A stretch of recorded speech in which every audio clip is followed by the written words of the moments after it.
Welcome to Faith Works Live. Here's your host, Rebecca Haynie. It's a beautiful day in the neighborhood. I'm so glad that you're with us here on Faith Works Live. And it's just a wonderful time to get to look at what our faith looks like as we live it out every day. It's a very busy time here in our First in the Nation caucus state. We're still tripping over those presidential candidates. But they took the stage not long ago to talk about why they should be president, to try and vie for your vote. And everyone except, former President Donald Trump, but he's made his position quite clear. He's got a lot of other things on his calendar. But all that notwithstanding, the reason I bring that up is because the issue that I wish they had talked about quite a bit more was the issue of abortion, sanctity of life. That did come up in the debate, and we have yet to address that on this show. So there's no better time, I think, than now to talk about why this is an issue that we can lead on. I think there's a lot of conflict about how to handle, especially in the wake of Roe v. Wade. How can we position this issue as the important one that it is? There's a lot of people that think that I'll just say there's a lot of deception that's coming to light, that's coming to the light of day. And as a society, we've been so unclear for a long time about the issue of life, abortion, what is really going on with all of this, that I think it's inherent on people that are pro-life, that are, especially the children of God, that want to defend innocent life and want to say, life is so beautiful because we're all individually made in the image of God, that now is the time for us to stand up and speak strongly about the glory and the beauty of life. So how do we do that? How do we do that well? That's what we're going to get into in the following hour. We actually have a pro-life victory, I would say, tentatively. We have some good news, I'll put it that way, some good news on the pro-life front from a recent court case that's come out of the U.S. Fifth Circuit District Court. And this deals with the abortion pill and the prescription or the availability of abortion drugs over the mail, being sent through the mail, which is, of course, a horribly unsafe practice, no matter what. And it does appear that some common sense might be ruling the day, at least at this point. So to give us some of those details is Katie Daniel from Susan B. Anthony's Pro-Life America section. Is that right, Katie? I know You've got different groups. Okay, wonderful. We love SBA and we love the fine work that you do. So we'll talk a bit about the mission overall too. What is your focus with this pro-life organization? So I'm on our state lobbying team. I get to go travel around the country working with lawmakers to enact these life-saving laws that we finally can get in place, in effect, now that Roe v. Wade is gone. So we've had a really exciting year on the state side, as much as sometimes we felt frustration with Washington.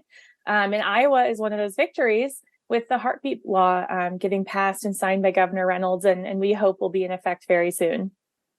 Well, and we've been excited about Governor Reynolds' leadership on this, going so far as to call a special session in order to handle what came back from the court, which was disappointing. But that's people that are in this pro-life fight for a long time will recognize this cycle where you have legislators or legislation on local, state, federal level that gets passed regarding abortion, and then it typically gets hung up in the courts. The courts tend to be either more liberally minded or have been for some time.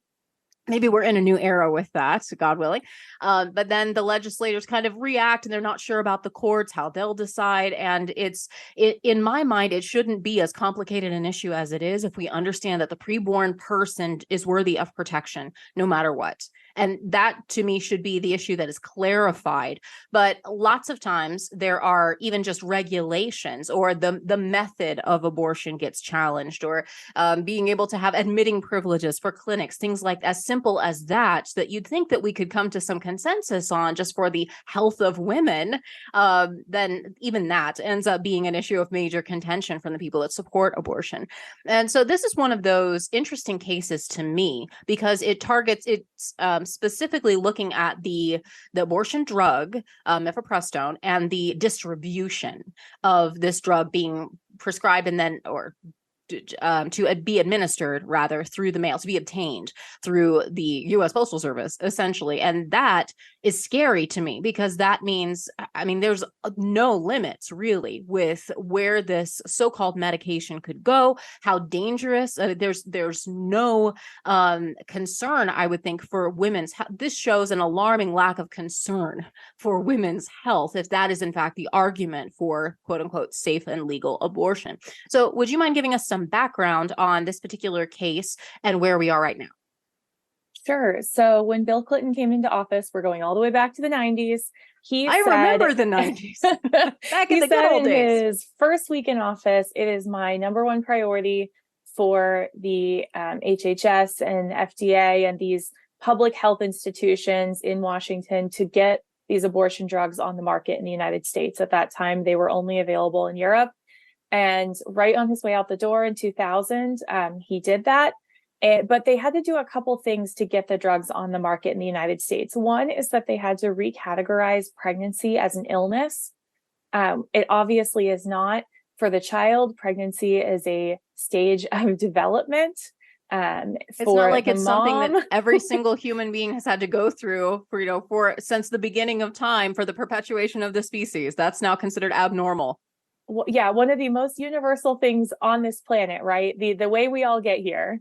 And they had to categorize it as an illness to get it through the specific process within the bureaucracy of the government.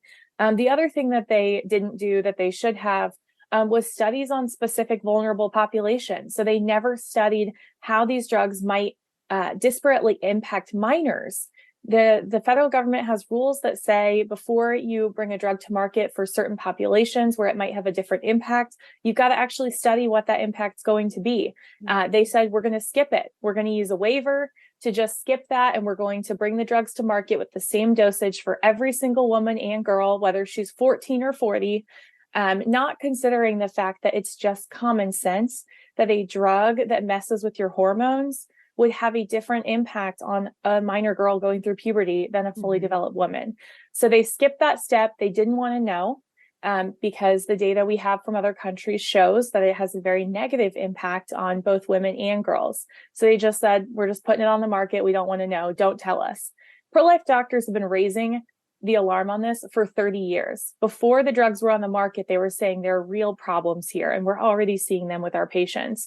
And so a group of pro-life doctors came together, they filed a lawsuit, and they said the FDA did not follow its own rules when it brought these drugs to market under President Clinton, or when it loosened up the regulations on the drugs under Presidents Obama and Biden in 2016 and 2021. So that's what this lawsuit's all about. It's whether the FDA did their job. And the Fifth Circuit Court of Appeals, a federal appellate court based out of Texas, Louisiana, Mississippi, said the FDA probably did break the law. There are federal laws that require certain steps of them. It's more than likely they didn't take those. And so their actions need to be rolled back. We need to go back to those original guidelines that require that these drugs only be prescribed by a doctor who can provide a follow-up surgery if it's necessary, because these complications can often require follow-up surgery, that they have to be given in person. So we know when they are being taken, who's taking them, so that doctor will follow up with that patient, really getting these safeguards back into effect that were necessary to put the drug on the market, because without them, the complications would have just gone through the roof, which is what we're starting to see under these Biden administration rules. So we are cautiously optimistic that the U.S. Supreme Court will agree with the Fifth Circuit, and they'll say the FDA did not do their job. They have to go back and do it, or they can't just be sending out these drugs through the mail. But for now, we are waiting on the Supreme Court to see what will happen in the case. Because that's the next step, that once we've gotten this district court ruling, then obviously the feds are going to appeal this and head up to the Supreme Court, which again, I would share that optimism. This ruling, however, what would this do? Does this take us back to like Clinton era 1990s situation? Because I'm sure that this isn't going to limit abortion drugs in the United States as much as I personally would like. So this would put those original rules back in place. The 2000 approval guidelines must be a doctor, 3 doctors visits, actual screening, somebody who can care for her when she has complications, all of that would go back into effect. And it actually would cut down on the number of abortions nationwide. The abortion industry put out some data in 2016 when they just opened up the window for prescribing and got rid of the requirement that it be done by a doctor. And they said that double the number of abortions could be done using these pills. Wow. So it went from about 1 in 3 abortions to 2 in 3 abortions were able to be done by these pills. And we're seeing that that's now what's happening. We're over 50%. In some states, we're closer to 75% of all abortions are using these drugs because the industry likes them. They're cheaper for them, but they can charge the same price. They don't have to see a woman in person, so it really cuts down on their overhead. This is convenient to the industry while it is very dangerous for women and girls, and of course, lethal for babies. Right. So if we can get this in effect, obviously our long-term goal would be a world with no abortions, but this would be a really good step forward to getting rid of some of the worst and most dangerous abortions and really cutting back on that number. That's a good point. I remember our conversation with Dr. Ingrid Skopp, who's great, and she was describing how the abortion that's chemical abortions done through these pills are actually more dangerous statistically for a woman's body than a surgical abortion. And not to mention the psychological impact of a woman essentially being given these drugs, or in this case, even mailed them. She just gets an impersonal envelope and instructed, here, take these drugs, and then, no follow-up whatsoever is necessary. There's the impact of essentially delivering your child on your own in your bathroom. And, could you imagine something more traumatizing? That's so heartrending to think about. And even for people that are, maybe on the fence regarding abortion in general, I think most of us can say that is not the right circumstance. That is not a good circumstance for a woman's health, let alone for any, particular conditions that might develop. She's not making that's always the line you hear, is this should be a decision made between a woman and her doctor, and we shouldn't be interfering with that. Well, in this case, she's not receiving the quality care that she would deserve. So surely we could come to some common ground on that. We also know that that ultrasound and getting information about her risks, about her baby's development, all of these things make women choose life. So that ultrasound that is critical for her care, because she needs to know whether the baby is even in the right location, or if she has an ectopic pregnancy and she needs emergency surgery. All of that critical medical information, of course, very important.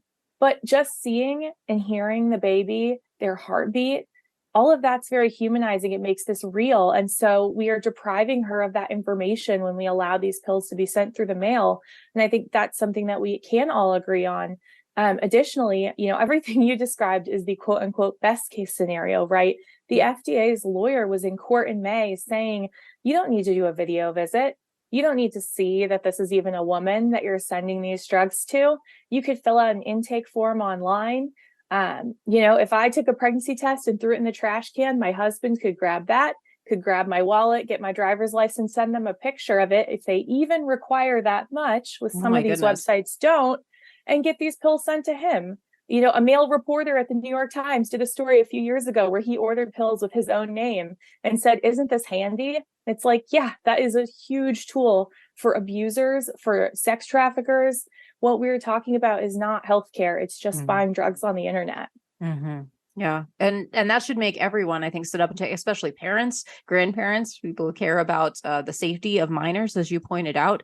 The concern, I think, that a lot of people have before they speak out publicly on something like this, I'm seeing what I would hope that there would be more courage, in particular among, people that want to be the leader of this great land, speaking out on behalf of life. And it seems like politically, there's been this memo that's kind of gone out that says, okay, well, don't take too strong a stance on abortion because they're concerned about the fallout that might produce electorally. And I say there's never a wrong time to do the right thing, but I'm over here, with a microphone by myself in a corner. So I don't have to run for anybody. Nobody has to vote for me. And what I wonder about is what you're seeing as you work with state legislators. I'm seeing here in Iowa, we're very proud of the courage that has taken a stand. There have been a lot of great, wonderful, courageous pro-life governors here, and our governor is one of them, and they've been willing to take a stand on this. But I have seen maybe some political pushback on this from the right to say, well, we shouldn't be leading on this issue. We should be looking for, areas that we can all come together. And this is maybe this is too divisive and we should put abortion on the back burner. Are you seeing the willingness to step up and lead in this time? Are you seeing maybe some timidity, some more caution? What's the response that you're seeing as you work for SBA across the country? We've certainly had a mixed bag, including from some of the candidates running for president. But what we saw in November of last year is that those candidates, whether gubernatorial candidates, leadership in state houses, those candidates who ran either on their record of passing and signing and defending pro-life laws, or who ran pledging to do that in those states with open offices like Sarah Sanders in Arkansas, they won. Governor Kemp in Georgia signed a heartbeat law. Governor McMaster in South Carolina signed a heartbeat law. Here in Florida, where I live, Governor DeSantis ran on his record of signing the 15-week law and pledging to sign a heartbeat law, which he did this year. And these are people who were overwhelmingly reelected and picked up seats along the way in their legislatures. I know Iowa and Florida both picked up seats. On the converse, we saw some candidates who took what we call the ostrich strategy, where they buried their head in the sand and said, I hope that this question just goes away. Mm-hmm. Voters want to know what somebody believes, because even if they disagree with you, they want to know that your position is coming from a place of compassion. They want to hear how you describe yourself versus the other side. And so for those candidates who define their own position and say, I'm pro-life because these are fingers and toes, and I saw my baby on the ultrasound, and how can we not consider this a grave moral issue? And they speak about their own position and define themselves. These are candidates that even people who say, well, maybe I would go more like 12 weeks, or maybe I would go more like whatever, can still get on board with, because they can understand where they're coming from. Yeah. If you just let the other side define you and you bury your head in the sand, it's going to be the worst possible motives, the worst possible outcomes, and you're going to suddenly be on defense and say, no, that's not what I believe. That is the losing message, is trying to fight your way out of false claims about you. And we know the other side's willing to lie. So candidates need to define themselves strongly and clearly. And when they do, they win. I absolutely agree with that. Hearty amen on all counts. We can't be defensive anymore, and we have to be known for what we're for. So let us not be afraid of saying, I am for protecting innocent life. I am for providing the best healthcare to women and children, to moms and babies. They all deserve that right. And every single, the mom as well as her child deserves the best that we can provide. And that certainly doesn't include their destruction. That includes actual medical care. And that's what we're for. And I think that Katie, we'll take a quick break here, because Ron's looking at me and he knows that he does the math, and he tells me when it's time for me to be quiet so that we can let people know about the fine sponsors we have. But when we come back, I'd like to get your thoughts on what we've seen. We just had this first GOP debate recently, and abortion did come up. Maybe it wasn't quite as prominent as I had hoped for, but I was glad to see that it came up. So we could talk about that. Also, lo and behold, we have some Democrats speaking out about how, they're really not as pro-abortion, guys. They're totally not the pro-abortion extremists that we all know and love. No Democrats actually believe that there should be no limits on abortion. No. So we'll talk about that as well. And how the turntables when we return here on Life Tuesday. You're listening to Faith Works Live. We'll be right back.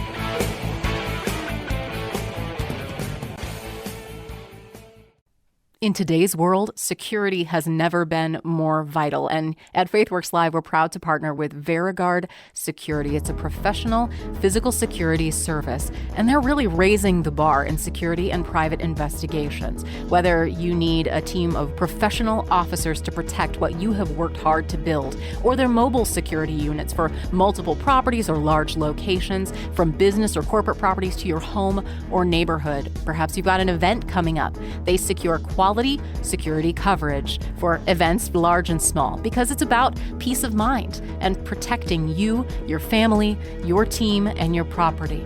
Settle for nothing less than the best when it comes to your security. You shouldn't have to compromise. When it comes to security, you can trust VeriGuard. Contact them today at veriguard.us. That's VARA guard.us. For security service, you can trust VeriGuard.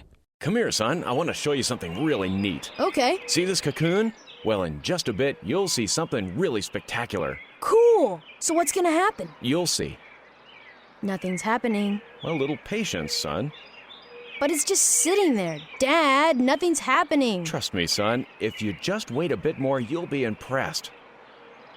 Dad, this is boring. Really boring. Just give it a second, son. This is dumb. I know. Let's step on it. Can I, Dad? No. Well, can we throw rocks at it? No, son. This had better be gooder than TV. I've seen this before, son. Trust me, you're gonna love it. Even if it appears like He isn't, God is at work in your life. God knows far more about our future and our needs than we do. Are you willing to trust Him with every area of your life? Awesome, Dad. A butterfly. I told you it'd be spectacular. Another message from Lifeline Productions, located on the web at lifelinepro.com. When a woman faces an unplanned pregnancy, every possible emotion goes through her head. Where can she go for help and for hope? She can go to Intervisions. Here in our metro, we have 2 healthcare clinics where she will find hope and help. From free pregnancy testing and STD testing to free ultrasounds, Intervision serves women and men with STDs who find themselves in vulnerable situations. They're completely free of charge because of generous donations from folks like you. And their medical clinics help their patients get all the information that they deserve, that empowers them to make life-affirming decisions. That's what they do at Intervisions Healthcare Clinics right here in Des Moines. Learn more at intervisionshealthcare.org. That's intervisionshealthcare.org. And you can call 24 hours a day at 515-440-CARE. That's 515-440-2273. You know how much we love Animus beef at the Haynie house. It is delicious. It's wonderful quality. It's naturally raised with no steroids, antibiotics, and they just do what they do so well. High quality beef at the Animus farm. But did you know you can actually see where your beef comes from? You can visit Animus farm. The fine folks, Dave and Mary Lynn, are the most hospitable folks I may have ever met. They'll let you feed a bottle calf and then meet the cows at Animus farm. And opening soon is a special treat, Mulberry Cottage, for a stay at the Animus farm. It's a family-oriented getaway, and they'll let you hike the trails out there. You can forage or bird watch or just enjoy the beautiful sunset from their porch. I'm very excited to check it out myself, and they'll even let you do a cookout with Animus beef. Order your beef or your next vacation at animusbeef.com. That's OHNEMUS beef.com.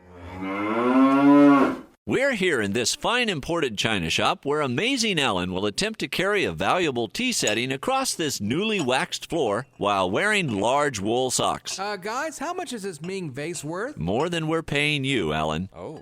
We're illustrating that it is impossible for man to make it to heaven on his own. I can do this. Okay, take one and action. Oh. Ooh. As Alan is illustrating, a lot of people assume they are good and therefore God will let them into heaven. This is no problem. But we all have one thing that comes between us and God, our sin nature. Okay, let the bull loose. The bull? Ah! Whoa, whoa, whoa, whoa! Olay, olay, olay! The Bible says if we've broken one law, we've broken them all. I could sure use a hand here! Good point, Alan. That's why Jesus died, to pay the penalty for our sin. We cannot be right with God without Jesus. Another message from Lifeline Productions, the comic strip of radio at lifelinepro.com.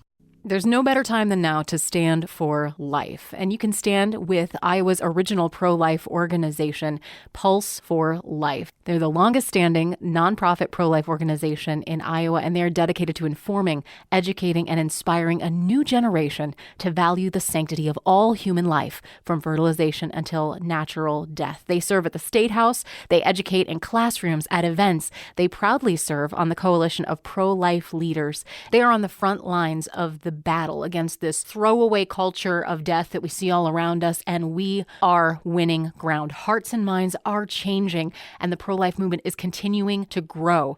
And you can be a part of the exciting things that are happening right here in our own backyard at pulseforlife.org and get your finger on the pro-life pulse. Sign up for their newsletter, find ways that you can make a difference and how you can change hearts and minds with their pro-life apologetics course, pulseforlife.org.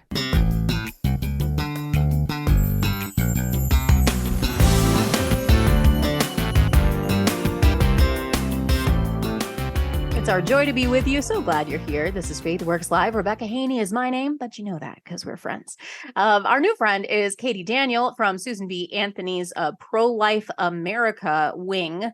And I know you guys are hard at work all the time to promote life. You specifically you talked a bit about your work in legislatures across the country to promote pro-life legislation and protections. And Katie, you have some background here. You're actually from our fair state originally. Yes, I graduated from Waukee High School, and I live in Florida now, but I'm still an out-of-state member of the Iowa Bar. Hey now, see, great things come from Iowa. That's great. So glad to get to talk with an Iowa gal. That's pretty awesome. Now, I know that this last GOP debate most recently has kind of been overshadowed by some of the drama with Donald Trump, but I was paying attention to what the candidates had to say because I vote on issues more than personality. That's just me. That's a crazy thing for me. And I want to hire the best person for the job that's going to take the stand that I believe is best morally and best for the country. And clearly, number one issue for me is life. If I can't trust you to defend the rights of the preborn child, then I'm not sure I can trust you to defend any of the other rights. That's basically the position I take. So it matters to me what our candidates have to say about this. And I was glad to see that it came up on the national debate stage. I was less glad to hear some of the answers. I was hoping for a little more clarity, a little more passion on the subject. It seems like there was a lot of avoidance and some more of the defensive language that you just mentioned. But lest I be, the pessimist in the room, I'd love to hear what you thought, Katie, as you watched this, and maybe a tutorial about what leaders who want to actually lead on the pro-life. It's more than an issue, but on the pro-life principle that we've established that I believe is totally constitutional. What did you hear? What did you think? And what should we hear instead? Well, we are looking for a national defender of life. So I think part of that is definitely, in particular, some of these governors running on their record of the bills that they've signed and defended into law, but also on what they see for their national vision. So I think there were some real high points. Senator Scott, who is still, an active member of the United States Senate, spoke about the federal role.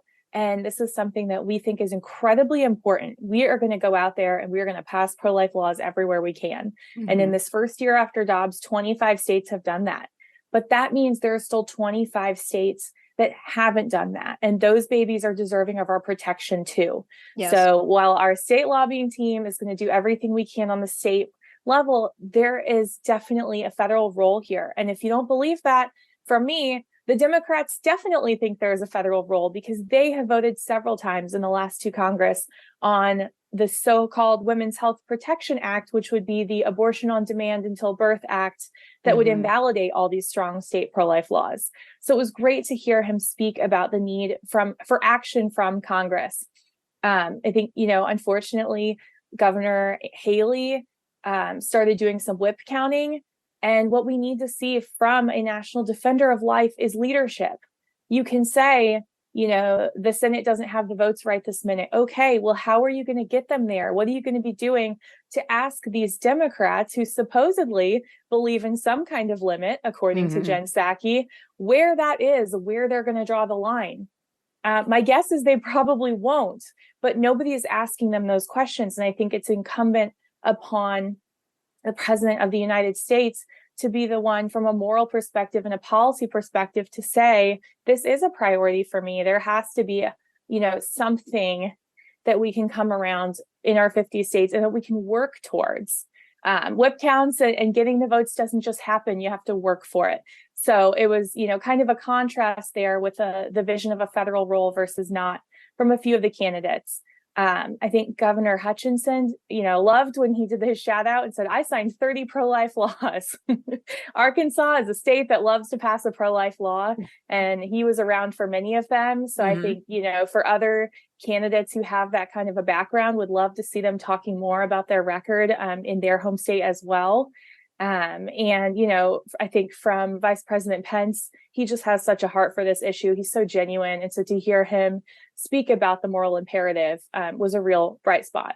Well, and I think I would 100% concur, 1,000%, in fact, because inflation, with the fact that we need to be leading on what we're for. We need to have someone that can not only talk about what they've done, because it is executive function, right? And a lot of those guys are guys and gals are governors. So this is right in their wheelhouse. They know how to get stuff done. And they're running for an executive position. So I would love to see that stronger vision casting too. It's true. And we'll talk about Jen Psaki. I'm glad you mentioned that, because we'll talk about Jen Psaki here in just a minute, to say that, and it seems like everyone on that stage is comfortable with pointing out the opposition's extremity, right? That every single Democrat that's out there running, they're vocally running a pro-abortion without limits, up until 40 weeks, even after birth, that there's no regulation, abortion restrictions that Democrats openly support. And I think that's right, because I know that that's true. I've heard them out of their own mouths say those things. In fact, it wasn't at this debate, but it was an interview that Ron DeSantis had done, I think, a couple of weeks ago. And they brought out this, they were trying to catch him and fact check him and say, you say that Democrats support unrestricted abortion, but they've never said that. There's no one out there that's saying that. The Biden administration doesn't say that. And in response, his team said, okay, here's a 5-minute compilation of Democratic elected leaders saying exactly that. So I thought that was a point set match in their favor. And I think that's a right tactic for us to point out, here's what they're saying out of their own mouths. This is what's happening. But then I think in conjunction with that, in much of what I'm hearing you say, is that we need to be able to cast that vision for what it means to love life in our country, of what it means to protect the rights of each and every citizen fairly, to provide equal protection under the law for every American citizen, including those that have yet to be born. And if we can just for, imagine with me, will you, a time when we can get out of the debates about which week of gestation we can put limitations on and start talking about why we care about preborn life. Why do we care about these little boys and girls before they have yet to be born? The potential that they represent, the humanity, the moral consequence of this, not to mention the legal and ethical ones. I think if you could find that leader that casts that vision, and maybe we're seeing glimmers of it. We'll just see. Maybe not on the debate stage quite as much as I would have liked, but it's early yet. There's still time.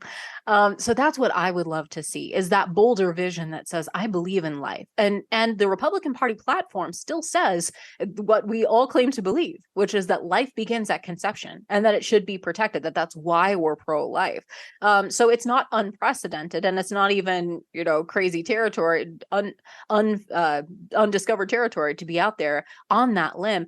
I think that the person that can clearly articulate that vision will be rewarded electorally, exactly as you're saying. And maybe people don't agree with every single, jot and tittle of that interpretation, but they can say, I respect your courage and I respect the clarity of that moral vision, and that the person that's going to defend the rights of the defenseless is also going to defend my rights and defend my freedom. And I think if somebody can clearly articulate that case, it will be very successful. It would not only be the right thing to do, but it would also be electorally successful. But, maybe I'm just Pollyanna over here in our house in Iowa. When we cast a positive vision, when we talk about what we are for, that can resonate with people even who disagree. And I saw that we have a field team that goes out into the states, and last year in the fall, we had some open congressional seats here in Central Florida. So I went out with our field team. I wanted to see what they were doing, hear those conversations. And what we even heard at the door was, well, I'm pro-choice, but it seems like Governor DeSantis has some good ideas here, or I'm comfortable with what he's doing. And that is because he went out in the debate, he talked about fetal development, he talked about fetal pain. He really made the case for why he supported the law that he signed. And so we even saw people who said, I don't agree with that policy, but I get where he's coming from. I can still vote for this person. And we can't close that door. And that's somebody who we can bring with us, right? Yeah. Every poll shows only 10% of Americans support the Democratic Party platform. So we cannot give up on all those people who are in the middle, who haven't spent a lot of time thinking about the issue, who, are willing to hear us out, who are much closer to our position than to the Democrats' position. We can't let go of them and say, there's not room for you. We want to bring them along with us. And I think that's something that a national defender of life is going to be able to do. I think so too. And especially as, the Democrats are bringing this up on their own. You mentioned Jen Psaki, so we'll circle back to that. And she, of course, former government official under Obama and under Biden. And now she's doing the talk show thing. So that's nice for her. But she openly did in response to, I think, was being said on the debate stage. She tweeted out, "No Democrat supports abortion till birth." That was it, one sentence. And so, of course, that inspired the responses to say, okay, great. You know what? I'm glad to hear it. That's wonderful. Because first of all, that's probably news to all the Democrats that, like we said, have been openly supporting this. But also, what limitations do you accept? What limitations do you favor? Because let's bring them all to the table. Now we're talking. Let's go to some bipartisanship. And crickets from her. Actually, that's not quite true. She went ahead and did like a television segment on her show, which I didn't watch, but later went back and saw the clip, that's promoting, again, this idea that no Democrat supports abortion until birth. First of all, I don't think that's true, is it? Because I've heard a lot of Democrats that have said, pretty much exactly that out of their own mouths. Well, very few Democrat voters support it, but virtually all of their donors do. And so that is where we have landed with all of these candidates and elected officials who are completely having to toe the party line. And nobody is a better example of that recently than Robert F. Kennedy Jr. He said, sure, I would sign a bill that limited abortion to the first trimester, actually more protective of life than the 15-week bill that the Republicans introduced last Congress. Yeah. And then immediately his staff walked that back and said, oh, no, he didn't mean it. So you can see just how completely captured the party is, that anyone willing to suggest any protection for the baby, anyone willing to suggest the baby has any humanity at all, up until the point where it's crowning in the birth canal, is, thrown out and chastised by the entire party infrastructure. And that's coming, straight from all of the many millions of dollars that they're getting from Planned Parenthood and their pro-abortion friends. So, we think that, again, a national defender of life, a candidate who speaks on this issue and many issues that people care about, has the opportunity to cross party lines and be able to say, we've got a better vision going forward, because poll after poll shows that the American people are so much closer to the pro-life point of view than to abortion on demand, no limits, no questions. And you just have to ask abortionists themselves whether this happens. Dr. Hearn in Colorado was just profiled in The Atlantic, and he's talked about how he did sex-selective third trimester abortions. So after a baby girl could survive outside of the womb, he ended her life with a lethal injection because her mom didn't want a girl. And the reporter actually misunderstood him. It's worth going and reading this article. The reporter thought he said he would not do the abortion because it was sex selective. She went back to clarify, and he said, no, I did it. So that is the level of extremism we're talking about. That is the kind of abortion that the Democrats can't even condemn, because they cannot condemn any abortion. Right. And it's truly heinous when you look at that level of darkness, that level of deception in the face. And on a spiritual level, that's what I believe we're facing, is that there are people that are blinded and there are people that are profiting from the lie. And so they are dedicated to upholding this blindness. They don't want the American people to truly understand the depth of depravity, the depth of violence that we're talking about against women and their babies. And then they're all because that lie is working for them and it's lining their pockets. They just continue to perpetuate it and work against anyone who may be saying, hey, wait a minute, we should put some limitations on this, let alone those who are full-throatedly saying this is wrong. This is a moral abomination. We need to be protecting the innocent, protecting our children. Oh man, you got me on my soapbox now because I sound taller because I'm up here on my soapbox, Katie. And no, I appreciate any one of your audience who's like, I can't believe there are people in our country who operate like that. I wish there weren't, but when they tell us that is what they do and that is what they profit from, this is a money-making endeavor, we have to believe them and we have to tell others about it. Yeah. And I do think in a strange way, Jen Psaki's admission here, or her stance, which I don't believe is honest, but she's saying no Democrat supports unrestricted abortion. No Democrat supports abortion up until birth. That's the way she said it. And my question to her, I mean, the snarky one was kind of like, okay, well, let's come to the table, Jen, and what limitations are you proposing? Even though, her people have yet to call my people. I'll just put it that way. But my serious question is, from a consistency level, why not? If abortion is no big thing, if abortion is just another medical procedure, it's none of our business, there's no moral crisis involved, there's not another patient involved, then why wouldn't you? Why wouldn't you support abortion at any point? Why does it feel wrong? Why does it feel bad or too extreme for Democrats to say, I do support abortion up until birth, even though they do? But if this is something that if this isn't the image of them that they want, why is that? And I think it's because they can't, even the vast majority of the American populace understands that this is wrong.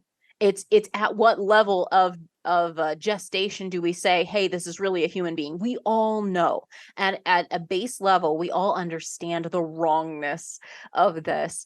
But it's only when it becomes more obvious, I think, that we have the type of consensus that should be clear. And I mean, if abortion's no big deal, then why wouldn't you? What regulations, what restrictions will be necessary, Jen? And why won't you stand on that? Well, I think that's the inner struggle happening within the Democratic Party right now. At the same time that Jen Psaki says nobody supports this, you've got these abortionists themselves on Twitter saying any reason is a good reason, any time is a fine time. And it's like, those are the people who do it. Yeah. Like, you talk on TV, this is the person who's actually making that decision and saying, if I end this child's life and deliver a dead baby, sorry, I know it's a family program, but that's what it is. It's the truth. I make money and I get paid. And if I do not do that and I send this girl or woman home with a living baby still in her womb, I don't make money. And so, of course, to them, any abortion is a good abortion because any abortion is a paid for abortion. And that is the way that the industry operates. So, of course, they want to cover this up. We saw very quickly it went from nobody supports abortions up until birth to, well, abortions up until birth are very rare, to, well, when they do happen, it's always because of a serious medical condition, to, well, maybe it's not a medical condition, but it's really none of our business. Mm-hmm. And we saw that all happen in like 12 hours.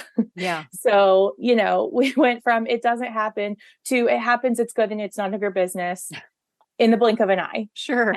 And I think everybody should be questioning the whiplash that they're getting from that. Yeah, well, and again, it's you're recognizing the hypocrisy because it's blatant, right? We've got blatant hypocrisy that's happening.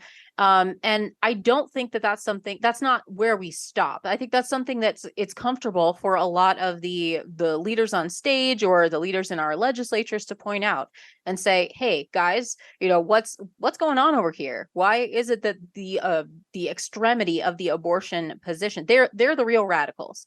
And while that's true, I think we have to be able to pivot, if you will, and make that positive case for life. So yes, we should be pointing out the glaring hypocrisy of Democrats that are saying, there are no acceptable restrictions, but at the same time talking out of the other side of their mouth. That's clear. Like, that's all fair game as far as I'm concerned. But we need someone to also take that to the next step and articulate the positive pro-life vision as well and say life is beautiful. I am absolutely pro-life. I'm for protecting every baby and every mom. I am pro birthdays. I am pro, all of this is good. Life abundant, more people. It's like more flowers in a garden. This is absolutely wonderful. This is the potential. This is the future of our nation. Yes, there can be complicated circumstances, but that's when we need to come alongside young moms and dads and help them to provide tangible support. That's when the family, the church, the design of the order can come together and say, yes, this is worth it. We're all in this together. Overused during COVID, but still true in this case. We support life. We love life. And why don't we use our money and our resources and our time to promote things that support life, not end it? Not claim that life is the problem, that the baby involved in the situation is the problem in that circumstance. Eliminating the child doesn't eliminate the hardship.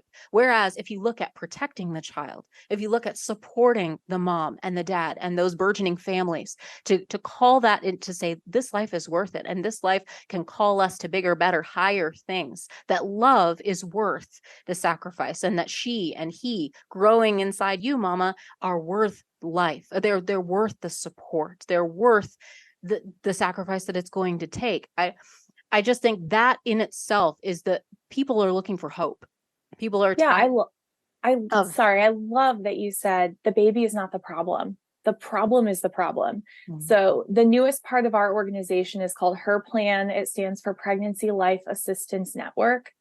And one of the things that we're doing is going state by state and really weaving together all these different services and organizations that can help her, and making sure they know each other. So we're not directly providing services. We're making sure that awesome service providers know each other, so that if a woman comes into a pregnancy center and it says, what I really need is somebody to help me get out of my lease, that pregnancy center can call legal aid. Mm-hmm. And if she goes into the food bank and says, I need groceries this week, but what I really need is to find a low-cost OB-GYN to get some prenatal care from, they can connect her. And so really, building that strong pro-life safety net, because the problem is the problem and we want to help solve the problem. The baby is not the problem. And for 50 years, American women have been told the baby is the problem and ending the baby's life will solve the problem. And unfortunately, we have a generation of women who have seen that that's not true and are in pain, and that message is continuing to be perpetuated. So I want to brag on Iowa women for just a minute. Go ahead. Governor Reynolds in her State of the State this year had a mom and her children as her guests. I'm sure you saw this and covered it at the time.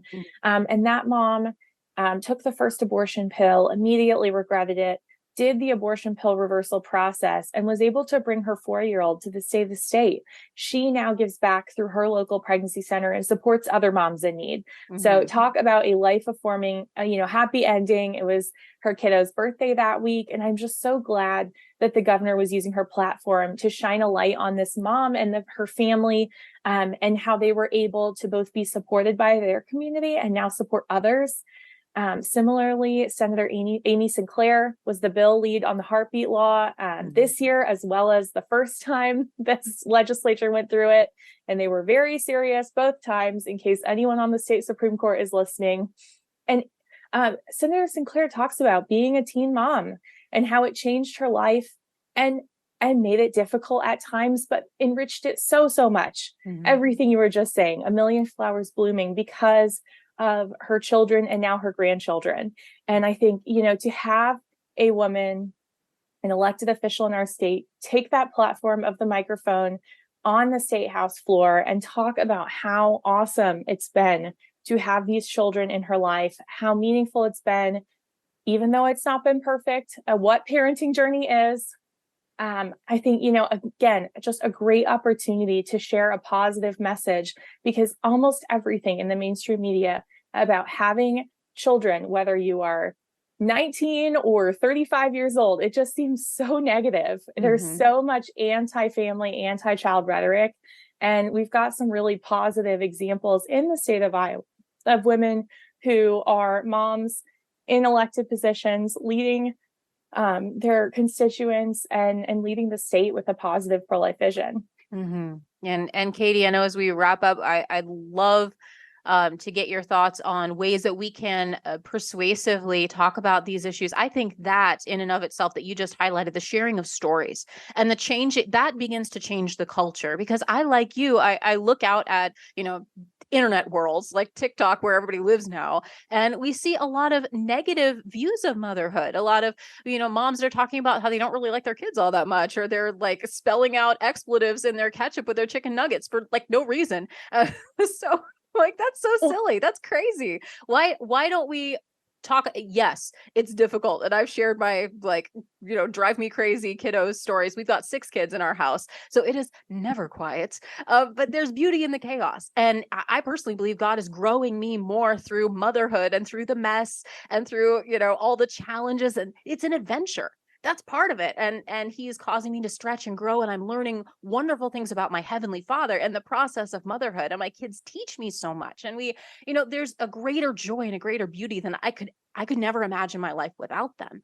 And I think sharing those types of stories and doing life together with people and being real and saying, I am pro-life because of my children. I am pro-life because I've seen the beauty that has come out of even less than ideal circumstances, even really difficult, hard times where it was not what, they would consider ideal. And yet here's the beauty that's come from the ashes. Here is how God is using my children in my life. And now seeing that legacy that has been built because we've seen and valued life. I think that's something everybody can do. You don't have to be political. You don't have to get into debates about it. But I think broaching that, we have to talk about it in order to start changing hearts and minds. And I think this is an area where everybody has a story and everyone has a reason that they're motivated about protecting life. And I think just being willing to share that personal story, why it matters to you, is a really good start to start turning the tides and opening up people's hearts on this issue. What are your thoughts? I completely agree. I think, everything we're doing when we're just living in a pro-life way matters when somebody in your life, is in this situation. I have a friend who's very pro-choice and very open about that. When somebody in her family was in an unexpected pregnancy, she called me and said, "Hey, can you help me find somebody in her state who can help her?" This is not the time to dunk the football and say, "See, you needed me all along," right? Right. This is the time to say, "Yes, I can definitely do that." So whether it's you're a leader in your church or, in PTA or whatever it is, making sure that people know you're somebody that they can talk to is really, really important, because the number one thing people say, both men and women, is, "I didn't know who to turn to. I didn't know who was there to help me. And so I thought abortion was the only option." So living in a way that's making sure everybody knows you are open to being there, whether it's connecting with the service or taking somebody into your home, it could be small or large, willingness and openness to helping others. That is what we really need to be doing. I think additionally, educating yourself so you feel comfortable talking about this. We've put together a great website called abortiondrugfacts.com. Going back to the beginning of our conversation with this Fifth Circuit case and with these pills being sent in the mail, definitely every parent in America needs to know about this, because the industry has apps. They advertise on Instagram, Reddit. They are where your kids are. So you need to definitely know about this and talk to your kids in a developmentally appropriate way so that they know that, going online, not going straight to mom and dad if they are in an unexpected situation, but going to mom and dad, knowing that's a trusting place, is so important. And so for you to have that information and be willing to share it with others is really, really key, and something we can do 365 days a year, not just when the legislature is in session. Very true. Very true. And that's abortionfacts.org, you said? Abortiondrugfacts.com. abortiondrugfacts.com. You know what? I will even link that to our podcast. So if you go down below, if you're listening on the radio, hey, we have a podcast. So check out the podcast as well at FaithWorks Live, wherever you get your podcasts, and it'll be linked for easy access there. And I would invite you to share this with your friends. I think there's been a lot of people that kind of want to just go about life, and they're nice people. They don't like to be confrontational, but it's the moral issue of our time. I don't think that we can be silent on this, and in particular because people are being hurt, children are dying, women are being hurt by this, and so it is important for us to speak up, and it's worth having that discussion, especially if you can lead with your story, if you lead with love, if people understand I care about this because I care about you. And I care about the babies that are involved, and I care about people. It's not just theoretical, but it's real, it's genuine, and it's what Jesus does for us. So we love because he first loved us. Katie Daniel has been our excellent guest from Susan B. Anthony's Pro-Life America, Iowa native, now living in Florida. We pray for your safety amid the crazy Florida weather. And hey, if you're ever back in our fine state, just let us know, and we'll have some cookies waiting for you. Can't wait. Thank you for having me. It's our joy. We will link to more information about both the court case that's involved as well as their website so that you can check out SBA's great information. It is a storehouse of info so that you can get informed. And as Katie was saying, I think it's important for us to be prepared to have these conversations, to be willing, and just understand that this is a way to love people. This is a way to love your neighbor. It's a way to tell them the truth, and it's a way to be prepared to connect with them in real ways when they really need help. They know that you care enough to tell the truth, and you care enough to walk with them through whatever circumstance they might be facing. In fact, hey, that's what following Jesus is all about.